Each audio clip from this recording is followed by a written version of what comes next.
Bonjour à tous, bonjour chers amis praticiens Reiki et enseignants Reiki.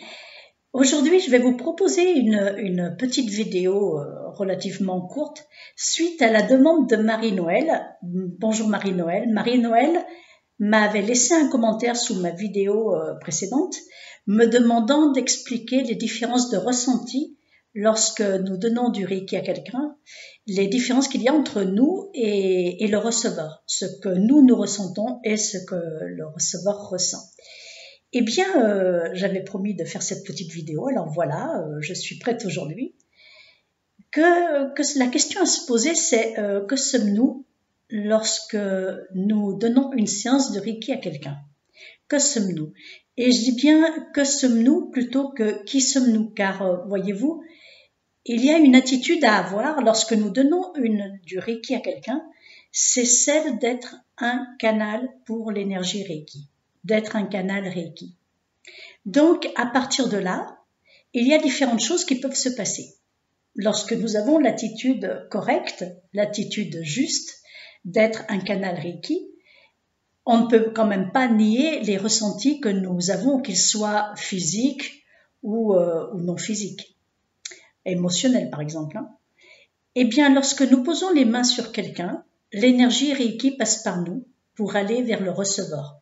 Et l'énergie Reiki, vous le savez, s'adapte totalement au receveur. C'est une énergie qui, lorsque nous la donnons, nous la proposons à quelqu'un, parce que c'est toujours le receveur qui va se saisir de cette énergie pour aller mieux, guérir ou pas guérir. Enfin, c'est lui qui va faire ça, consciemment ou inconsciemment. Nous ne faisons que poser les mains et nous le laissons prendre ce dont il a besoin. Eh bien, que se passe-t-il? Le receveur va ressentir certaines choses en fonction de ses besoins. Et nous risquons de ressentir d'autres choses. Quelquefois même, nous risquons de ne rien ressentir. Mais il faut bien vous dire que ce n'est pas parce que nous, en tant que donneurs, nous ne ressentons rien, ce n'est pas parce que nous ne ressentons rien qu'il ne se passe rien. On n'est pas obligé de ressentir quelque chose. Le ressenti s'affine avec la pratique. Alors il faut un certain temps, surtout lorsque nos corps ne sont pas habitués à ressentir ces énergies subtiles comme le Reiki. Donc je vais vous donner un exemple de différence de ressenti. Il se trouve que j'ai accompagné une personne pour son cancer en phase terminale. Cette personne voulait rester chez elle le plus longtemps possible. Elle ne voulait pas être hospitalisée, du moins pas avant d'arriver vraiment à la fin. Donc les médecins avaient, préparé sa chambre pour une hospitalisation à domicile. Et moi, à l'époque, je travaillais encore en comptabilité, j'allais tous les jours à midi lui donner du Reiki pour la soulager.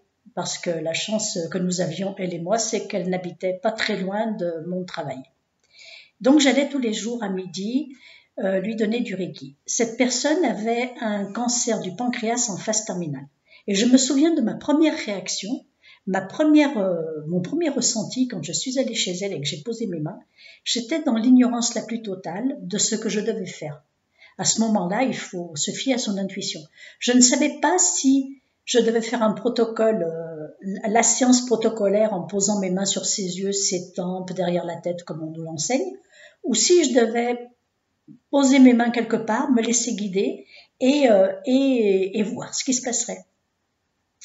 C'est très difficile lorsqu'une personne est hospitalisée chez elle parce que elle n'est pas allongée sur une table de massage, donc on ne peut déjà pas passer derrière elle. En tout cas, le lit étant contre le mur, je ne pouvais pas passer derrière elle pour poser mes mains sur ses yeux. Donc tout ça, ça a réglé très rapidement le problème parce que vous savez que le praticien Reiki doit être physiquement confortablement installé.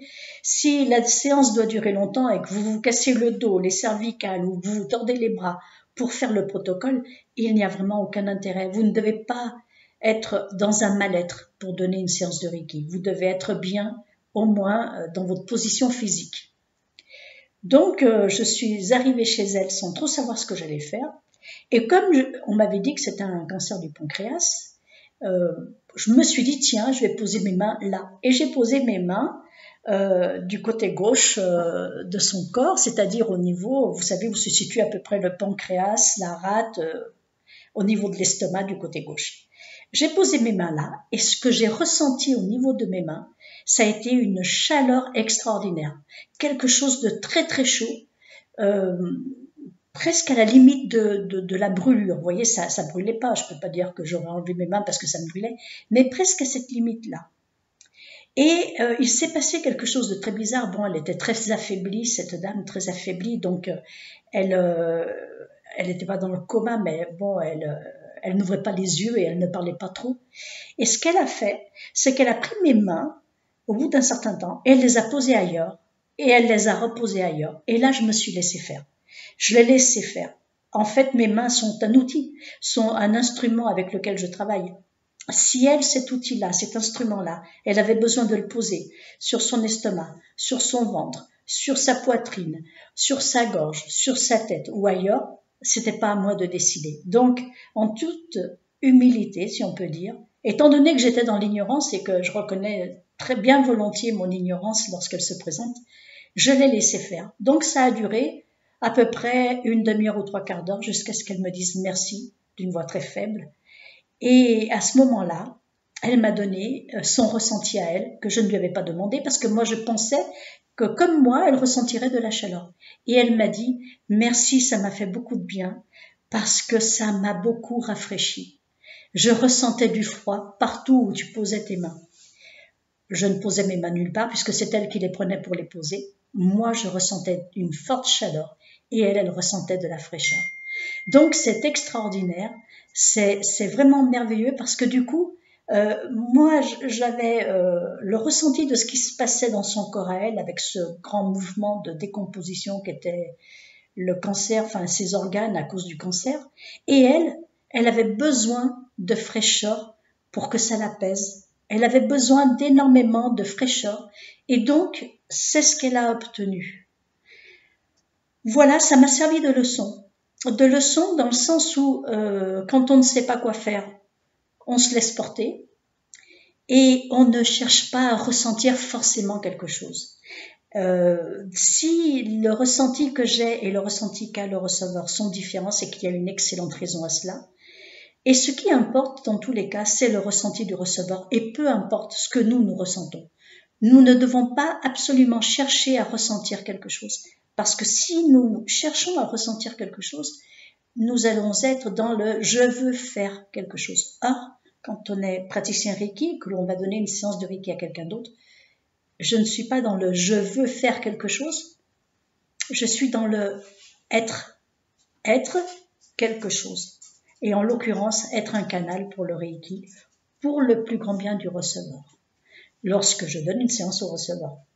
Lorsque je me donne une séance à moi-même, là c'est différent bien sûr. Moi-même avec moi-même, je veux certains ressentis, certaines améliorations, certaines pacifications que je vais demander au Reiki de me donner. Mais pour les autres, il faut vraiment laisser faire et ne pas chercher à provoquer un ressenti quelconque ou à s'inquiéter d'un ressenti que nous aurions, qui serait différent de celui du receveur. Voici ce que je voulais vous dire aujourd'hui. Je vous remercie de me regarder, de m'écouter. Continuez de me laisser des messages. Si vous avez des questions, faites comme Marie-Noël, posez-les-moi. Et si j'ai la réponse, et si j'ai un exemple pour illustrer cette réponse, je ferai une vidéo pour vous donner cet exemple et pour vous l'expliquer. Je vous dis à bientôt. Je vous souhaite une bonne pratique. Aujourd'hui, il est mardi 12 novembre 2019. Il fait un temps magnifique à Lyon, un beau soleil. Je regarde mon jardin depuis chez moi. Il fait un magnifique soleil. La température est clémente, donc tout va bien dans le meilleur des mondes. Au revoir.